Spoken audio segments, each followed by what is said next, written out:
नमस्कार, मैं हूं संजय शर्मा। आप देख रहे हैं 4 PM महाराष्ट्र। सरकार गजब की नफरत की राजनीति करती है। हिंदू मुसलमान के फसाद में उलझाती है आपको और बहुत सफाई के साथ अपना गेम खेलती है। अभय दुबे जी से मैंने पूछा है राजनीति के इस तंत्र को, राजनीति के इस नकारापन को।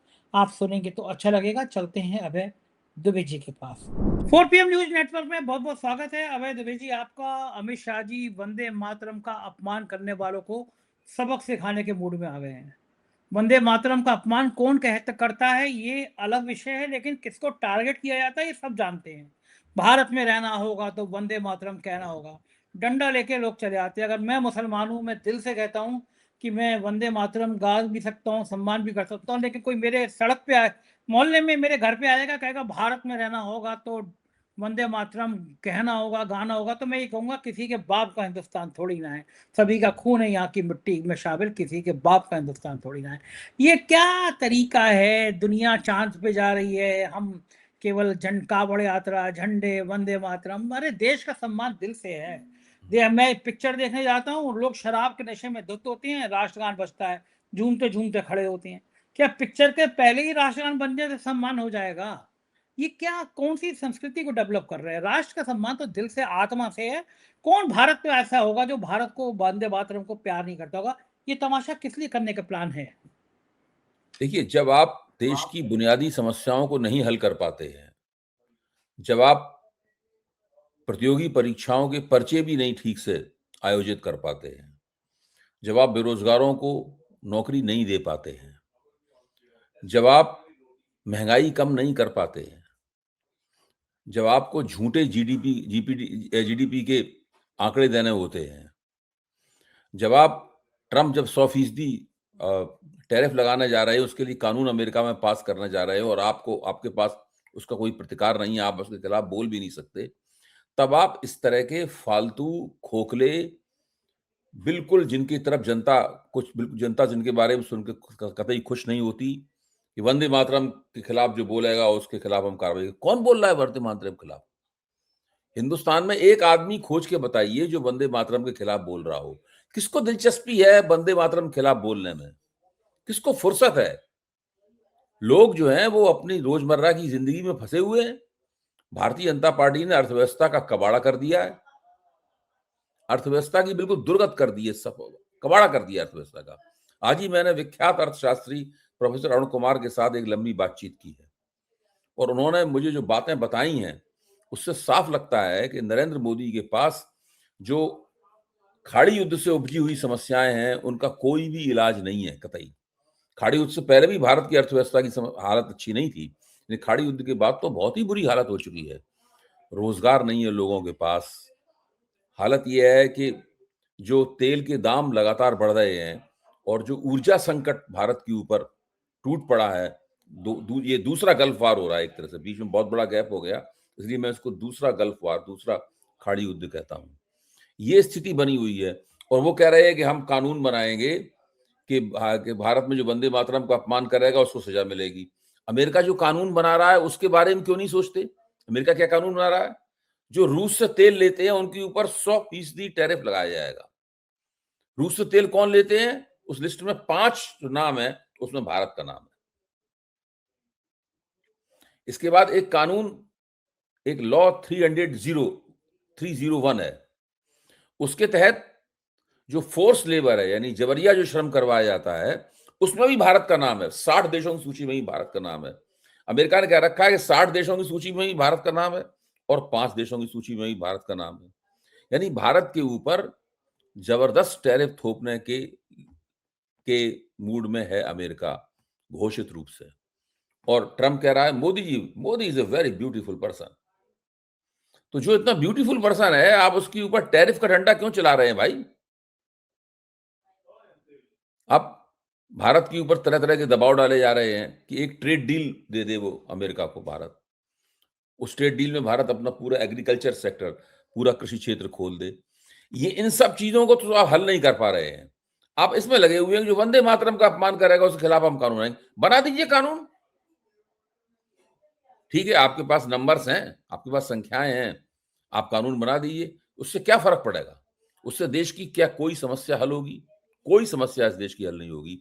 इस देश में अगर आप 1 करोड़ लोगों में सर्वे की, मैं 1 करोड़ लोगों में सर्वे कह रहा हूँ, उसमें 1% लोग भी नहीं मिलेंगे जो वंदे मातरम गाना जानते होंगे, उसका मतलब समझते होंगे, उसका हाँ, इतिहास पूरा गाना नहीं आता होगा, बीजेपी कुछ के नहीं, नेताओं को, मंत्रियों को नहीं कुछ आता नहीं, होगा। ये सिर्फ आरएसएस और बीजेपी और उनके जो प्रशिक्षित स्वयंसेवक हैं, उनमें भी एक बहुत छोटा-सा हिस्सा, ये उनको खुश करने के लिए और मुसलमानों के खिलाफ प्रचार करने के लिए ये वंदे मातरम देखिए, ये गोड पिट चुकी है। संजय जी, आप किसी को जब 2014 में सत्ता में आए थे, तब इन बातों को असर होता था। ये गोड पिट चुकी है। ये सब बातें करके आप इस देश में आपके खिलाफ जो एंटी इनकम्बेंसी जमा हो रही है, संजय जी के खिलाफ नहीं, मोदी जी के खिलाफ जो एंटी इनकम्बेंसी जमा हो रही है, उस एंटी इनकम्बेंसी को आप बंद नहीं कर सकते। इनकी बड़ी दुर्गत होने वाली है। आप देखिए, ये राष्ट्रीय मंच पे खड़े होके ये नहीं कह रहे कि हम इतने लोगों को हमने रोजगार दे दिया। राष्ट्रीय मंच पे खड़े होके ये नहीं कह रहे कि इतने लोगों को हमने महंगाई की समस्या से छुटकारा दिला दिया। ये सब कुछ नहीं कह रहे इतने लोगों को। वंदे मातरम खिलाफ कानून बनाएंगे। कितनी हास्यास्पद बात है। अब कोई इससे प्रभावित नहीं होता। वो जमाना चला गया जब इससे लोग प्रभावित होते थे।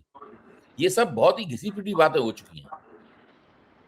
ये हम लोग इतने डरे हुए हैं कि अमेरिका ने ईरान पर जो स्ट्राइक करी कल, उसमें चाबहार पोर्ट को भी निशाना बनाया गया। भारत ने करोड़ों रुपए, सैकड़ों करोड़ रुपए इस पोर्ट पर लगाए हैं। हमारे बहुत सारे हित इस पोर्ट से करते हैं। भारत की कंपनी आईपीजीएल इसका संचालन करती है, और ये बंदरगाह भारत को, पाकिस्तान को बाईपास करके अफगानिस्तान और मध्य एशिया तक व्यापारिक पहुंच बनाता है। उस पर भी अटैक किया गया। हमारे हमारे संस्थानों पर अटैक किया जा रहा है, हमारे लोग मार दिए जा रहे हैं, नाविक मार दिए गए। हमारे मुंह से आवाज नहीं निकल रही। कौन सा टेप लगा दिया? क्या वाकई में एप्स्टीन फाइलों में है कुछ ऐसा जो डराता है, जो खौफ संजय पैदा जी, करता मैं तो है? पहले कॉन्स्पिरेसी थ्योरी विश्वास नहीं करता, लेकिन मुझे अब आपकी बात का समर्थन करने में कोई खास दिक्कत नहीं हो रही। मेरा कहना है कि जरूर कुछ ना कुछ ऐसा है जिसकी वजह से मोदी जी महसूस करते हैं कि उनका हाथ चट्टान के नीचे दबा हुआ है। और जब हाथ पत्थर के नीचे दब जाए, उसके बाद आप हाथ को झटका देकर नहीं निकालते, तो हाथ दबा रहता है उसके अंदर। बहुत धीरे धीरे कोशिश करते हैं कहीं कुछ हाथ खिसक आए, वरना हाथ वहीं रह जाएगा अंदर, और आप जब बाहर निकलेगा उसमें हाथ नहीं होगा। मोदी जी का हाथ कहीं ना कहीं ट्रंप के नीचे दबा हुआ है, मुझे पक्का यकीन है। और मोदी जी और भी घरेलू स्तर पर ही बहुत संकट में फंसे। इनकी डिग्रियों वाले सवाल में फिर किसी ने पत्र लिख दिया है, बहुत महत्वपूर्ण, कोर्ट को लिख दिया है, और कहा है कि जो चूंकि मोदी जी ने अपने चुनावी हलफनामे में अपनी डिग्रियों का हवाला दिया है, इसलिए अब ये प्रश्न सार्वजनिक हो गया है। इसलिए अब इस प्रश्न के ऊपर जो है इनकी जुडिशियल स्क्रूटनी हो सकती है। तो मसले इन बहुत हैं, और नरेंद्र मोदी इन मसलों में फंसने वाले हैं। ये बच नहीं सकते इनके साथ में। मैंने तो एक बार, मैं और संजय सिंह दोनों एक टीवी कार्यक्रम में थे। हमने और संजय सिंह दोनों ने कहा कि जिस दिन नरेंद्र मोदी प्रधानमंत्री नहीं रहेंगे, इन्हें फर्जी डिग्री में जेल जाना पड़ेगा। हम दोनों ने कहा। मतलब जी। ये चौंका रहे हैं आप, कैसी बातें कर रहे हैं? ऐसा भी हो नहीं, सकता है ये कि काफी दिन पुरानी बात। उस जो मैं टीवी चैनल का नाम नहीं लूंगा, वो भी मेरे एक मित्र का ही है, उन्होंने फौरन एडिट कर दिया इसको। ये टीवी में नहीं दिखाया गया। बाद में संजय ने मुझे फोन किया कि भाई अभय जी, ये क्यों एडिट कर दिया गया? हम दोनों मिलकर चल के पूछेंगे उससे। ये स्थिति है इन लोगों की। वो एक शायद नेटवर्क 18 ही है, उसके चैनलों के बहुत सारे एंकरों को हटा दिया गया जो गडकरी जी के एथेनॉल पेट्रोल पे डिस्कशन कर रहे थे, इंस्टाग्राम पे लिख रहे थे। नए नए एंकर ले आए हैं वो। मतलब इस देश में टीवी चैनलों पे भी है कि अगर एंकर ने कुछ पूछ लिया, एंकरियों ने पूछ लिया, आप सोचो इतना खौफ है, जिस लेकिन पेट्रोल संजय पंप जी, पे जाओ। ये दुर्गति जो है, जो टीवी चैनल भी खुद भी इसके जिम्मेदार हैं। देखिए, कोई भी सत्ता में जो होता है, वो चाहता है कि पत्रकार उसके तलवे चाटे। अच्छा, पत्रकार यहाँ पे बहुत उत्सुक है तलवे चाटने के लिए, तो वो तो आराम से बैठ के अपना पैर उठाएगा और कहेगा तलवे चाटो, जूता भी मत उतारो, जूते का तला ही चाटो। तो ये जब सब सारे पत्रकार तैयार हैं, सारे मालिक तैयार हैं, सारे बड़े बड़े पूंजीपति जिनका मीडिया में बहुत शेयर खरीद रखे उन्हें, वो सब तैयार हैं, तो और क्या चाहिए उनको? पूंजीपतियों को, पॉलिटिशियंस को, सबको मजा आता है कि पत्रकार उनके तलवे चाटें। जो लोग पब्लिक ओपिनियन बनाते हैं, वो अगर उनके तलवे चाटने के लिए तैयार हैं, तो इससे ज़्यादा खुशखबरी उनके लिए और क्या हो सकती है? मैं मानता हूँ कि पत्रकार इसमें मुख्य तौर पे ज़िम्मेदार है। हाँ, देखिए, बिल्कुल ठीक बात। लोकतंत्र को बनाए रखना, आलोचना के अधिकार को बनाए रखना, ये सब पत्रकारों की ज़िम्मेदारी है। उन पत्रकारों की ठीक है, हम कहीं नौकरी करते हैं, हमें मालिक के आदेशों का भी पालन करना है, लेकिन हर चीज़ की एक सीमा होती है। आप पत्रकारिता के अपने मूल्यों को बनाए रखते हुए भी मालिक के आदेशों का पालन कर सकते हैं। इसके लिए कोई ज़रूरी नहीं है कि आप जैसे लालकृष्ण आडवाणी ने इमरजेंसी के बाद अपनी किताब में लिखा भी था कि उनसे झुकने के लिए कहा गया लेकिन वो रेंगने लगे। ये वो लोग हैं जो कभी उठे ही नहीं, जो शुरू से रेंगते ही हैं। हाँ, सही बात है। और आपको याद होगा अभी पिछले दिनों अंजना ओम कश्यप जी ने खान सर और बाकी टीचर और मुझ पर 4 पीएम पर मुकदमा कर दिया। तो हाई कोर्ट में डेट के बाद डेट हुई, अंजना ओम कश्यप जी बेचारी ने अपना वकील बदल दिया, लेकिन स्टे नहीं मिल पा रहा था। तो फिर कोर्ट ने कहा कि भाई ये ऐसा मसला नहीं है। हम लोगों ने कहा कि ये मानहानि कहाँ से? वो कह रही है कि हमारी पहचान किसी ने, हमारे बच्चों की पहचान किसी टीचर ने डिक्लेयर कर दी, हमने हुँ, तो नहीं की थी। हुँ, हमारे लिए ये था कि साहब इन्होंने कुछ-कुछ शब्द बोल दिया हमारे लिए। तो हुँ, हमारे वकील ने कहा कि इनकी पहचान डिक्लेयर कर दी, इनको धमकी मिल रही है, तो अमित शाह जी ने कहा कि तुरंत पता कर ले कौन धमकी दे रहा है, जेल चली जाएँगे। हुँ, कोर्ट ने भी समझ लिया कि इसमें मानहानि तो कुछ है नहीं, तो कोर्ट ने कहा भई आप लोग लड़ रहे हो, आपस में मध्यस्थता कर लो। अभी अब मेरे वकील और अंजना आज तक के वकील मतलब अंजना ओम जी के वकील बैठे। तो वकील अब क्या कह रहे हैं कि संजय शर्मा जी ये जो है अपने 3-4 ट्वीट और ये 3-4 वीडियो डिलीट कर दें, हुँ, तो हम लोग मध्यस्थता कर लेंगे। मैंने कहा ना तो एक भी वीडियो डिलीट हो रहा हुँ, और ना एक भी मैं ट्विटर एक्स डिलीट हुँ, करने वाला। हुँ, तुम यहाँ लड़ लो, सुप्रीम कोर्ट लड़ लो, जहाँ लड़ना हो लड़ लो। तुम देश भर दिन भर बैठ के हिंदू मुसलमान करते हो, हुँ, बदतमीजी करते हो, एक लोगों को अपमानित करते हो, तो तुम्हें शर्म नहीं आ रही? मुझसे उम्मीद कर रहे हो मैं डिलीट करूंगा, तो मैंने तो किया नहीं। तो जब हुँ, आपने चैनल का जिक्र किया तो मुझे याद आया। हुँ, बताइए इस हद तक आज तक को समस्या होती है, दूसरों को ये करते हैं तो क्या होता है इनको? ये हिंदू मुसलमान करते हैं तो क्या होता होगा इनको?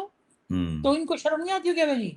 ये ऐसे ही करते रहते होंगे, इनको फ़र्क पड़ता होगा नहीं पड़ता होगा? आप तो देखिए, टीवी चैनलों में बहुत रहे हैं। मेरा कहना है कि शर्म जो है ना, वो इन लोगों के लिए एक अजनबी शब्द हो गया है। इन लोगों ने अपनी डिक्शनरी में से शर्म शब्द निकाल दिया है, शर्म या लज्जा शब्द निकाल दिया है। इनका फ़ोकस निर्लज्जता के ऊपर और बेशर्मी के ऊपर है।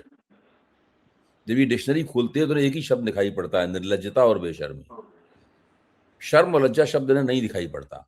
इसलिए इनसे ये उम्मीद करना भी बेकार है, कि इनसे ये कहना भी बेकार है कि आपको इस पे शर्म नहीं आती, उस पे शर्म नहीं आती। सही बात है।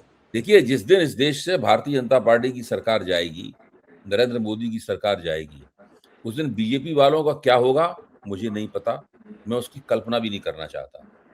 हालाँकि बीजेपी वाले वो कल्पनाएँ करके सहर जाते हैं, क्योंकि जिस डंडे से वो लोगों को पीट रहे हैं, उसी ड उन्हें लगता है कि उसी डंडे से उनको ही पीटा जाएगा। लेकिन ये एंकर और एंकरनियाँ क्या सोचते होंगे उस वक़्त के बारे में? हुँ, सही 2024 बात। में इनका 2024 में इनका दिल इनकी हलक में आ गया था, जब बीजेपी की सीटें गिर रही थीं और कांग्रेस की सीटें बढ़ रही थीं। इनको लग रहा था कि हाय! कहीं ऐसा ना हो जाए। क्या हाल होता है इनका? ये वही लोग हैं, जब चुनाव से पहले नरेंद्र मोदी बनारस में अपना रोड शो कर रहे थे, हिंदुस्तान का हर चैनल ने वहाँ पे अपने पत्रकार भेज रखे थे, जो 5 घंटे तक मुतवार थे नरेंद्र मोदी के रोड शो की रिपोर्टिंग वहाँ से करते रहे। जैसे कि बनारस में किसी देवता का अवतरण हुआ हो। आप सोचिए, बाद में नरेंद्र मोदी को पहले राउंड में, दूसरे राउंड में, तीसरे राउंड में नरेंद्र मोदी पीछे थे। देवता की हुँ, हालत खस्ता थी। हुँ, सही बात है। हाँ, हार रहे थे, पीछे चल रहे थे और जा रहे थे। बिल्कुल, बिल्कुल। अच्छा ये जो है भगवान राम भी अब मज़े ले रहे हैं लोगों से, चंदा-चोरों से। हर बार इन्हीं के अंदर से एक शगुफ़ा छोड़ देते हैं इनकी फज्जत कराने को। ब्रजभूषण सिंह ने कहा योगी तो बड़े जान-शान से कह के आए कि देखिए हनुमानगढ़ी पे नमाज़ पढ़ी गई थी। उनको लगा कि चंदा चोरों को बचाने के लिए दाँव काम चल जाएगा। अब ब्रजभूषण सिंह पार्टी के कद्दावर नेता हैं, ठाकुर हैं, योगी जी की बिरादरी के हैं। कह रहे हैं हनुमानगढ़ी पे कभी नमाज़ नहीं पढ़ी गई थी। ये झूठ बोल रहे हैं। और ब्रजभूषण सिंह तो राम मंदिर आंदोलन से सीधे जुड़े रहे हैं। और उन्होंने एक यही नहीं बोले कि झूठ बोल रहे हैं जो ये कह रहे हैं कि नमाज़ पढ़ी गई थी, कभी नमाज़ नहीं पढ़ी गई थी। यानी जो अखिलेश यादव पे हमला लगाया गया था, किया गया था, वो तो हवा निकल गई उसकी। ब्रजभूषण सिंह एक कदम आगे और बढ़ गए। बोले ये नहीं पता कि हनुमानगढ़ी को बनाया किसने था, एक मुसलमान ने बनाया था, आज भी उसका बोर्ड लगाया वहां पे। पत्थर अब पत्थर पे आप लिखा हुआ है नाम उसका। पत्थर पे लिखा हुआ है, आप सोचो हनुमानगढ़ी के पत्थर पे मुसलमान का अच्छा, नाम अब आप लिखा है। बताइए, अब आप इंतजार कीजिए कि योगी जी इस बात का क्या जवाब देते हैं।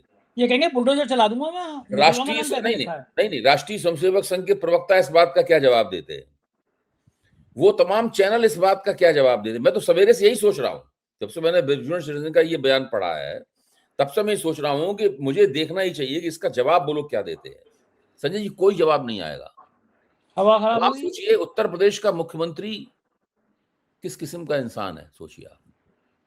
वो केवल अपनी राजनीतिक गोटी लाल करने के लिए, मुसलमानों के खिलाफ घृणा फैलाने के लिए झूठ बोल रहा है। उसी की पार्टी के सांसद ने उसके उसका पर्दाफाश कर दिया, उसी की पार्टी के सांसद ने। अगर समाजवादी पार्टी कोई सांसद वगैरह कोई प्रवक्ता कहता तो ये लोग उसके ऊपर चढ़ दौड़ते। अब ये बृजभूषण शरण सिंह के खिलाफ कोई नहीं बोलेगा। बृजभूषण शरण सिंह के खिलाफ, क्योंकि सब लोग जानते हैं बृजभूषण शरण सिंह अमित शाह का आदमी है। अगर कोई बोलेगा पत्रकार तो अमित शाह के खिलाफ बोलेगा। आप सोचिए क्या नंगनाच है, इसी को नंगनाच कहते हैं। उत्तर प्रदेश का मुख्यमंत्री 100% झूठ बोल रहा है, उसी की पार्टी का सांसद उसकी पोल खोल देता है, सारा मीडिया मुंह में दही जमा के बैठा हुआ है, कोई कुछ नहीं बोल रहा है, कोई कुछ नहीं बोलेगा। आप देख लीजिए, सवेरे ही आ गया था, मेरे ख्याल से 11-12 बजे तक बृजभूषण सिंह का ये बयान आ गया था। तब से अब तक मेरा मानना है कि 12 घंटे से ऊपर हो चुके हैं जब हम लोग ये प्रोग्राम रिकॉर्ड कर रहे हैं। इन 12 घंटे में आज तक किसी ने बृजभूषण शरण सिंह के वक्तव्य का खंडन नहीं किया। उस व्यक्ति को जो अपने आप को योगी कहता है, जो गोरखपीठ जैसी बड़ी ऐतिहासिक पीठ का महंत है, झूठा योगी, झूठा योगी। क्या झूठा योगी नहीं है वो? हाँ, ये उसे तो झूठी है तो। चाहिए कि स्पष्ट आवाज में कहे कि बृजभूषण शरण सिंह झूठ बोल रहे हैं, वो ठीक बात प्रमाणित है। करें कि उन्होंने सही कहा कि नहीं कहा। ये योगी आदित्यनाथ के सामने इससे बड़ा चैलेंज उनके मुख्यमंत्रित्व में कोई नहीं आया जो ये आया है। ठीक बात है। कहें वो इस बात को? हाँ, कभी नहीं कहेंगे, मतलब वो गले में अटका हुआ है, बार-बार नहीं, बिल्कुल कभी बिल्कुल जौहर चुप रहेंगे, कोशिश कभी करेंगे जल्दी लोग उसको भूल जाएं। कभी जौहर यूनिवर्सिटी पे बुलडोजर की बात, कभी इसकी बात, लेकिन तो कभी यही कहेंगे नहीं। इसी प्रकार की थोथी बकवास खोखली किस्म की बातें करते रहेंगे। बृजभूषण शरण सिंह ने, मैं उनका कोई प्रशंसक नहीं हूं, मैं उनका आलोचक ही नहीं, उनका निंदक भी हूं। उन्होंने जो किया है वो बहुत ही निंदनीय है, लेकिन उन्होंने ये कहा है और ये उन्होंने योगी आदित्यनाथ के सामने चैलेंज फेंका है। अब योगी आदित्यनाथ में अगर दम है तो इस चैलेंज का जवाब दें, इसका खंडन करें और बृजभूषण शरण सिंह को आड़े हाथों लें। अगर वो दम है तो कहें उन्हें। अगर वो चुप रहते हैं तो आज के बाद से उनकी किसी बात पे कोई यकीन नहीं करेगा। बिल्कुल ठीक बात है। और हम लोग कल जिक्र कर रहे थे वांगचुक के आंदोलन का, लेकिन कांग्रेस ने तो पलटी मार दी, पवन खेड़ा गए वहां पे। पलटी नहीं मार मुझे दी, लग नहीं नहीं, आप नहीं, मैं सहमत हूं आपकी बात से, पलटी नहीं मारी। उन लोगों का साफ तौर पर कहना है कि हम मानवीय दृष्टिकोण से वहां गए, कोई नहीं चाहता कि उनकी जान चली जाए। हम उनका जो स्टैंड है, उनकी जो राजनीति उससे सहमत नहीं है। कांग्रेस का मामला बिल्कुल स्पष्ट है। उन्होंने कहा कि एक व्यक्ति है जो अनशन कर रहा है, उसकी जान न चली जाए, इसलिए हम उसके पास गए हैं। अब राहुल गांधी जा रहे हैं देहरादून में, इतना जबरदस्त उनका स्वागत हुआ, इस खबर पर कोई चर्चा नहीं करना चाहता। बहुत इस खबर पर जबरदस्त, कोई बहुत चर्चा नहीं करना, वही तो मैं कह रहा हूं, इस खबर पर कोई चर्चा नहीं करना चाहता। देश में पिछले 44 महीने में सबसे ज्यादा जो है वो थोक मूल्य सूचकांक की महंगाई बढ़ गई है, इस बात पे कोई चर्चा नहीं करना चाहता। सब लोग इस बात पे चर्चा करना चाहते हैं कि सोनम वांगचुक अनशन कर रहे हैं। सोनम वांगचुक के स्वास्थ्य की मुझे भी चिंता है, आपको भी चिंता है, राहुल गांधी को भी चिंता है, पवन खेड़ा को भी चिंता है, अभिजीत दीप को भी चिंता है, दीपके को भी चिंता है। लेकिन इन सवालों को तो पूछा जाना चाहिए भाई। अजीत अंजुम ने, आपके सौरभ द्विवेदी ने, सब लोगों ने ये सवाल पूछे हैं ना। सौरभ द्विवेदी ने सोनम वांगचुक से सवाल पूछे हैं कि भाई आपने क्या जांच पड़ताल कर ली थी, तब आप कांग्रेस जनता पार्टी जुड़े, उन्होंने क्या जवाब दिया है, इस बात को ध्यान रखा जाना चाहिए। जब अभिजीत दीपके से अजीत अंजुम ने ये पूछा कि बताइए आप आपने राहुल गांधी के बारे में ये बातें क्यों कही थी, इसका क्या कारण है? मतलब अब आप क्यों चाहते हैं कि वो आपके कार्यक्रम में आए, जब आप उनके बारे में ऐसा सोचते हैं? तो अभिजीत दीपके ने क्या जवाब दिया? ये सब बातें रिकॉर्ड पे आनी चाहिए कि नहीं आनी चाहिए? ऐसा थोड़ी ना कि आज वो अनशन कर रहे हैं इसलिए उन्होंने पहले जो कहा था उन सब बातों को हम एकदम भुला दें, अचानक हम विस्मृति के शिकार हो जाएं, याददाश्त हमारी समाप्त हो जाए। ऐसा थोड़ी ना होता है। लेकिन एक टाइम में तो ममता बनर्जी ने संघ की बड़ी तारीफें की थी, बीजेपी की बड़ी तारीफें की थी। हाँ, तो जो हम सब याद कांग्रेस ने करते हो। बुलाया, मैं कांग्रेस इस ने बात को बुलाया उसको। मैं इन बातों को 100 दफे कह चुका हूं। मैं इन बातों को 100 दफे कह रहा हूं। मुझे चुनाव थोड़ा लड़ना है ना संजय जी, आपको चुनाव लड़ना है। जिनको चुनाव लड़ना हो वो सब इन बातों को भुलाएं सुविधापूर्वक। हमको चुनाव लड़ना, हमको तो राजनीतिक समीक्षा करनी है। हमें जनता की स्मृति को तेज, जनता की याददाश्त को तेज रखना है। कुरेद के बताना है कि नेता लोग पहले क्या कहते हैं, बाद में क्या कहते हैं। जिस तरह हम लोग नरेंद्र मोदी की बातों में कहते हैं कि भाई आपने तब ये कहा था, अभी ये कह रहे हैं, तो इन लोगों में क्या सुरखाब के पर लगे हैं? इनको हम याद ना दिलाएं कि तुमने पहले क्या कहा था, आप क्या कह रहे हैं।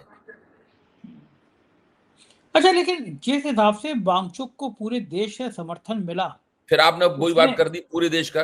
किस हिसाब से, कौन से बैरोमीटर से आपने पता लगाया कि पूरे देश ने समर्थन दे दिया? मैं तो ये देख कुछ रहा हूँ कि जो सेलिब्रिटीज ने समर्थन, देखिए कुछ सेलिब्रिटीज ने समर्थन दिया है, सही बात है।